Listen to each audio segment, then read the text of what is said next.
Alright, welcome back, guys. What I can only best describe as an incredibly scrappy game number one between these two gives this player here in the bottom left a bit of an edge. In the fight before Christmas, round of 8, we have, in the bottom left corner of the map, the red Zerg player from Axiom Esports. It's Impact. The top right as the pink Zerg, it's my Insanity's Kane. Alright, so we've got the round of 8 starting to weed out some of the Zergs coming into this. I think it goes without question that we had far too many Zergs in this tournament. 100% of the qualified players were Zerg, and of course we invited a few ourselves. Impact and Kane, interestingly enough, were two of the players who actually had to fight through the qualifiers, get through their group stages, and made it into the round of 8. So rather impressive by them. What I do find interesting about the series, though, is Impact taking a lead like that. It's really hard to really assess ZVZ based off of a cheesy game like that. But Impact's always had really good ZVZ, and we've had the enjoyment of watching him do all sorts of things. I just don't know that I've recently seen him do 8-pool versus 8-pool, you know? Yeah, but it was merry-go-round. First map in a best-of-5 series. You kind of have one to throw something out there. I mean, you could say the same thing about best-of-3 technically, but even that's more dangerous. You only have one more game after that. This time, Kane can, easily equal it up. Well, somewhat easily equal it up to 1-1. And it won't be such a big deal that they both, used that cheesy build. I would not be surprised at all, in fact, if that was the only cheesy build we saw, as in terms of like 10-pool and 8-pool. I don't know about like all-ins with banelings. They actually might do that totally, and I'm totally okay with that because it's always exciting to watch. Yeah, me as well. I echo that sentiment, but you're right. These are two Zerg players who are fantastic.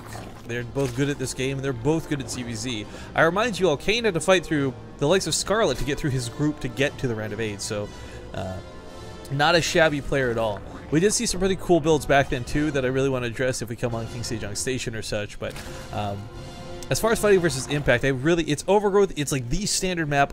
This is the map I'm expecting roaches on. This is the map I'm expecting the passive 200 max out on, you know? Yeah. Very, easily blocked off natural. Your creep automatically, goes to a point where you can just put down a Roach Warren, 3 Eva Chambers, what have you, and be perfectly fine. Although neither player is going for that gasless style. Impact getting much faster gas as he went for a bit of a greedier build, gas for pool. We'll see if that really is going to be what makes the difference, though. I mean, there's so many Zerg openings that are so slightly altered from one another. You're like, all right, there is a very distinct difference between pull first versus attach first, but usually it's so minimal you don't see the effects of it echo unless it is something like a cheesy game or such. Yeah, pretty much. The faster link speed really shouldn't catch people off guard. You should always have in mind that, okay, they could have gotten the link speed up to like 30 seconds faster if, the bases are the same. So Kane, I don't expect is going to be like out there with 6 lings getting swamped by like 10 lings, but Impact gets a rather fast baneling nest. What do you? I didn't look at the brackets before. Do you know what our finals is guaranteed to be? A TVZ? TVZ, no matter what. That's so sick. That is so sick. Totally not on purpose, guys. You saw us draw from a hat. Yeah, it was all random, so that's pretty cool. But no, this also means the third place match will be a TVZ as well. But one of the big things is I think for the sake of this tournament, as well as popularity and all this other things, like we never control matches. Honestly, I could have whatever. We had a PvP finals for one of our tournaments too, and it was moaning and groaning getting into it, but it still had quite a lot of viewers and it was really entertaining. So my personal favorite match is TVZ, and whoever wins this plays against Solar in the semifinals, and whoever wins the other series will play against Joxi in the semifinals. Well, Kane got a nice scout right there. He saw that a baneling nest, yes, was down, but he also saw that Impact invest into a spine crawler. And that usually says, okay, they're not going to, all in me with Ling and baneling. So he got a layer just a little bit faster. Impact follows it right up, though. Just one thing to add on to that, too, sorry, is the segue here real quick, is that Joxi and Solar have both requested to go to sleep. It is really late in Korea, and I told him, yeah, we'll do the semifinals tomorrow. So, guys, we had originally planned to do the semifinals today, and that really bums me out that we can't. But with the internet issues that we're having and such, perhaps this works out better for everybody. So, what we'll do is tomorrow morning, instead of starting at the third place match, we'll do the semifinals into the finals, followed up by the third place match. Awesome. Awesome. Everything is awesome. God, man. Nice snipe with a creep dimmer. Yeah, actually, you don't see that too often. No, not as important as like that could be very important if Impact had mutas on the. Okay, wait, actually, he's going mutas, so they'll come out eventually. But if like they were out now, okay, like super early mutas, the queens wouldn't be able to get over to the third. Maybe the spore crawler also could have made it so that there was creep at the third at all, unless you can put down a spore crawler. Like defending a third against mutas can be very tricky if you don't respond correctly. I mean, so you lose 1 queen, 2 queens, suddenly there's a spore crawl over there, and suddenly mutas actually, you know, mutas and lings have a decent chance of taking it down. And that is important to note, is that Impact's probably going to depend a lot on lings as well. You know, ling muta is usually the hand in hand, and Kane never got a baneling nest. You know, and straight up to roaches. It was, you know, a little bit greedy, but he called Impact not going for a ling attack. However, ling are going to be in play, and he would love to have banelings, you know, 2 banelings at his third, defending against 30 lings. This is cool, though. We didn't really talk about, I guess, going to the series, because I had personally forgotten, but Impact played us so many Mutalist games. In the plethora of ZVZs, we saw him play in the qualifiers, in the plethora of ZVZs, we saw him play in the group stage. Oh god, Kane losing 4 of his roaches. Luckily, he runs away with the rest. Hopefully they'll be able to get away, or maybe find a good position. Well, as he heads back home, I mean, there are queens out, and while he doesn't have a whole lot of roaches, oh, this is actually really bad. Even 1 or 2 getting surrounded is a big deal, because he needs everything to hold at the top of the ramp, but there we go. Impact not capitalizing on 2 free roaches in the middle, backs off. For Kane's sake, though, you know, he saw, well, did he see this? Like, he saw 2 spines coming at the front. That's kind of like, why do you invest in that? So, Kane's a good enough Zerg player that I guarantee you he could read into that. Now, he might not know 100% for sure it's mutas, but safe than sorry with a very minimal investment.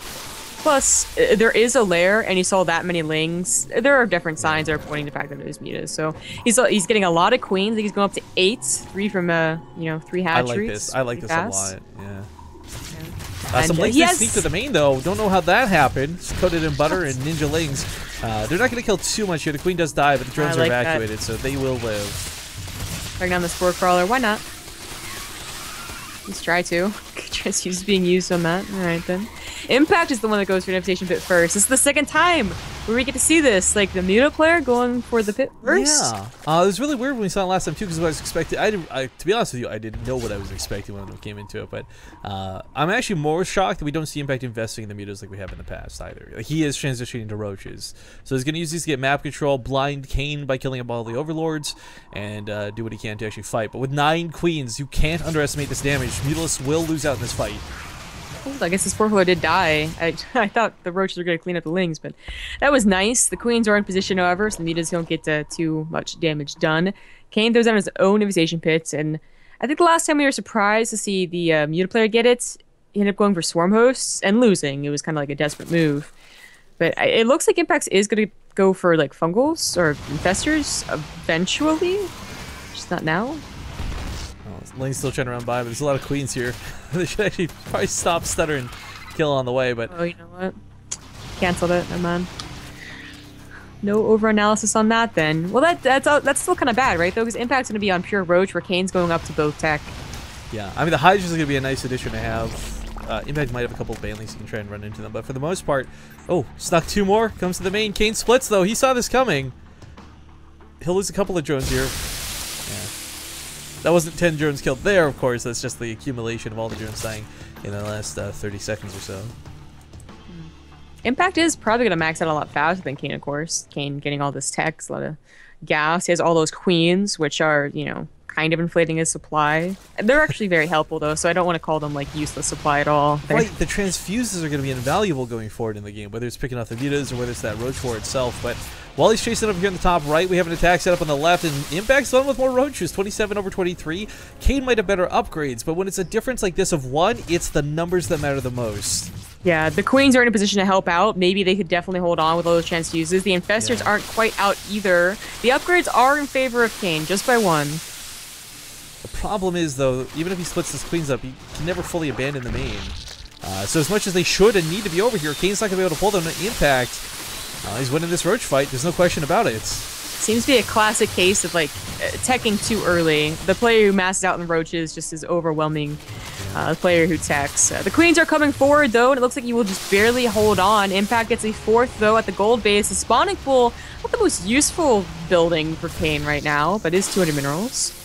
Well, also stint his tech if he loses like the Roach Warning, or loses a Hydralisk then I guess. And, to have to build all that back up. Ooh, but Impact. Impact is still going ham with this. I mean, the mutas aren't stopping. They're going to kill the Extractor here, so that's going to cut away a lot of the gas the Kane was relying on. 4 Mutalisks, 4 Infestors. Yeah, he's getting Swarm Host, so the Infestation bit was, okay, it's in the main. I didn't expect this. The last time we saw it, it was kind of a desperate maneuver, and it didn't really work out. But yeah, I wouldn't say Impact's desperate. Yeah, he was behind on tech.